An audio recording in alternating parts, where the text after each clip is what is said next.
Magandang hapon po. Pag-asa Weather Update. Alamin ang lagay ng panahon ngayong araw ng Huwebes, September 7, 2023.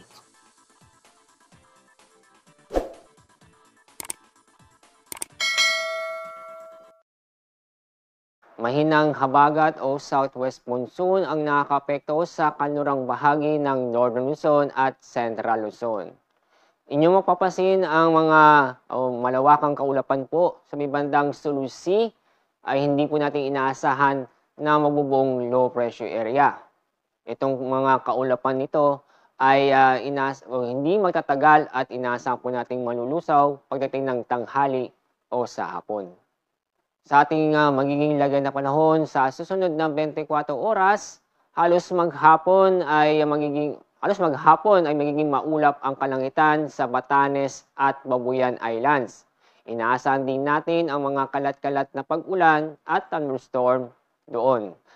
Sa lalabing bahagi po ng Luzon at ganoon din po sa Visayas at Mindanao ay magiging maganda at maliwas sa panahon, maaraw, pero may chance pa rin po ang mga isolated na mga pag-ulan dulot ng thunderstorm.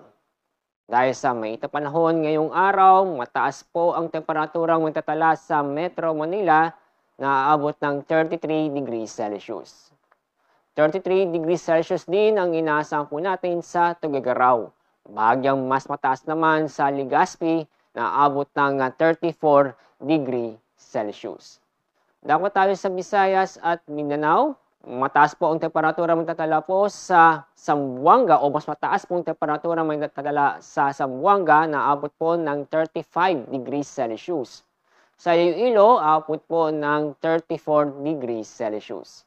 Sa Cebu po at Tacloban, inaasahan po natin na temperatura matatala na abot ng 33 degrees Celsius.